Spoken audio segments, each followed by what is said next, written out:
Hi friends, welcome back to our channel. எல்லோரும் எப்படி இருக்கீங்க? நல்லா இருக்கீங்கன்னு நினைக்கிறேன்.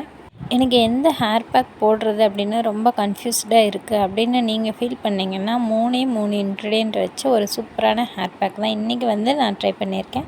அதை உங்கள் கூட ஷேர் பண்ணிக்கிறேன். நிறைய பேர் கேட்குறது எனக்கு கோல்டு ஆகாத மாதிரி ஒரு ஹேர் பேக் கொடுங்க, ஆனால் ரெகுலராக யூஸ் பண்ணுற மாதிரி ஒரு ஹேர் பேக் கொடுங்க அப்படின்னு கேட்டிருந்தீங்க. உங்களுக்காகவே சூப்பரான இந்த ஹேர் பேக் ரெடி பண்ணியிருக்கேன். ஸோ வாரத்தில் ஒரு நாளாவது இந்த ஹேர் பேக்கை நீங்கள் கண்டிப்பாக ட்ரை பண்ணி பாருங்கள். உங்களோட ஹேரோட க்ரோத்தும் சரி, ஷைனிங்கும் சரி, நல்லா ஸ்ட்ரென்த்தாகவும் நல்லா லாங்காகவும் வளரும். நீங்கள் ஃபர்ஸ்ட் டைம் நம்ம சேனலில் பார்க்குறதா இருந்தால் கண்டிப்பாக சப்ஸ்கிரைப் பண்ணிக்கோங்க. அப்போ தான் நான் போடுற வீடியோ எல்லாம் உங்களுக்கு நோட்டிஃபிகேஷன் வரும். நீங்களும் அதை பார்த்து யூஸ் பண்ணி நல்ல ரிசல்ட்டை பார்க்கலாம். ஃபஸ்ட்டு நான் என்ன எடுத்திருக்கேன்னா ஃபெனோக்ரிக் பவுடர், அதாவது பவுடர் 3 டேபிள் ஸ்பூன் அளவுக்கு எடுத்திருக்கேன். இது ரெடிமேடாக கடைகள்லையும் கிடைக்கும். இல்லை அப்படின்னா நம்மளே வீட்டில் ப்ரிப்பேர் பண்ணி வச்சுக்கலாம். இந்த மாதிரி வெந்தயத்தை பவுடர் ஃபார்மில் யூஸ் பண்ணும்போது நம்மளுக்கு கோல்டு பிடிக்காது.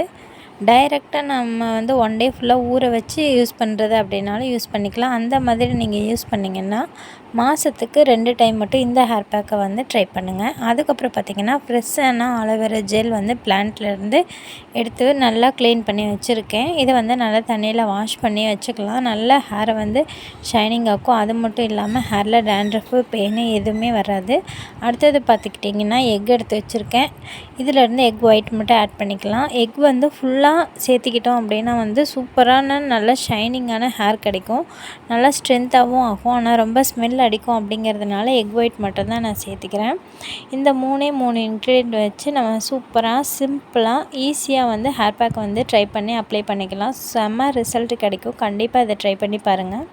இப்போ நம்ம எடுத்து வச்சுருக்க வெந்தயத்தையும் ஆலோவேரா ஜெல், அதுக்கப்புறம் எக் ஒயிட்டு, இதை 3 நல்லா ஒரு மிக்ஸி ஜாரில் ஆட் பண்ணிவிட்டு நல்லா கிரைண்ட் பண்ணிடலாம். வெந்தயத்தை ஒரு 5 நிமிஷம் மட்டும் தண்ணியில் நல்லா ஊற வச்சுக்கிறேன். சூப்பராக நல்லா பேஸ்ட் மாதிரி கிடைக்கும். இது கூட விட்டமின் இ ஆயில் வேணுன்னா நீங்கள் ஆட் பண்ணிக்கலாம், இல்லை கோகோனட் ஆயில் வேணுன்னா ஆட் பண்ணிக்கலாம். இந்த 3 இன்க்ரீடியண்ட் பேசிக்கான இன்க்ரீடியண்ட். இது கூட நீங்கள் செம்பருத்தி பூ கிடச்சிது அப்படின்னு ஆட் பண்ணிக்கோங்க. இன்னும் நல்லா ஷைனிங்காக நல்லா பிளாக்கான ஹேர் உங்களுக்கு மாறும்.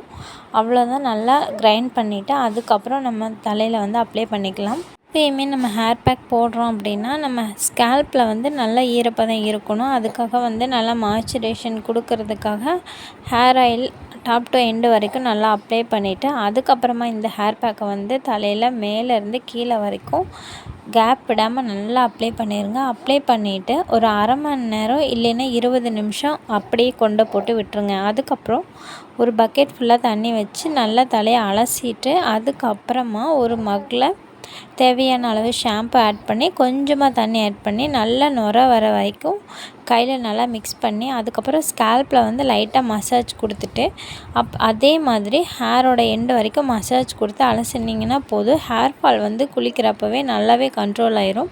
ஒரு சிலர் அந்த குளிக்கிற மெத்தட் தெரியாமையே சும்மா அப்படியே டைரெக்டாக அப்ளை பண்ணிவிட்டு வாஷ் பண்ணுறதுனால ஹேர் வாஷ் பண்ணும்போதும் சரி, அதுக்கப்புறம் நம்ம இந்த மாதிரி சிக் எடுக்கும் போதும் சரி, நிறையவே ஹேர் பிரேக்கேஜ் ஆகும், டேமேஜ் ஆகி உடஞ்சி கீழே விழுகும். ஸோ அதை அவாய்ட் பண்ணுறதுக்காக இந்த மாதிரி சின்ன சின்ன டிப்ஸ் நீங்கள் ஃபாலோ பண்ணும்போது உங்களோட முடி சூப்பராகவே நல்லாவே சீக்கிரமாக ஒரே லெவலில் வளரும். என்னோடய ஹேருமே பார்த்திங்கன்னா ரொம்பவே ஒல்லியாக லீனாக ஸ்ட்ரென்த்தே இல்லாமல் இருந்துச்சு. ஃபுட் இன்டேக்கும் சரி, ஹேர் கேர் ரொட்டீனும் சரி, நான் கண்டினியூஸாக ஃபாலோ பண்ணிட்டு வந்ததுனால மட்டும்தான் என்னால் இந்த அளவுக்கு ஹேரை ரீக்ரோத் பண்ண முடிஞ்சது. இந்த வீடியோவோட சைடில் என்னோடய பிஃபோர் அண்ட் ஆஃப்டர் பிக் நான் ஆட் பண்ணியிருக்கேன். ஸோ உங்களுக்கு யூஸ்ஃபுல்லாக இருக்கும். இல்லை உங்களுக்கு ஒரு கான்ஃபிடென்ட் வரணும் அப்படின்னா நீங்களும் இந்த மாதிரி பிஃபோர் அண்ட் ஆஃப்டர் பிக் எடுத்து வச்சுக்கோங்க. கண்டிப்பாக உங்களுக்கு ஒரு கான்ஃபிடென்ட் வரும். எனக்கு அந்த மாதிரி தான் கான்ஃபிடென்ட் இல்லாமல் இருந்துச்சு. கண்டிப்பாக ஹேரை ரீக்ரோத் பண்ணணும் அப்படின்னு நினச்சேன். எனக்கும் ஒர்க் அவுட் ஆச்சு. கண்டிப்பாக நம்ம சேனலை சப்ஸ்கிரைப் பண்ணிக்கோங்க. இன்னொரு வீடியோவில் பார்க்கலாம்.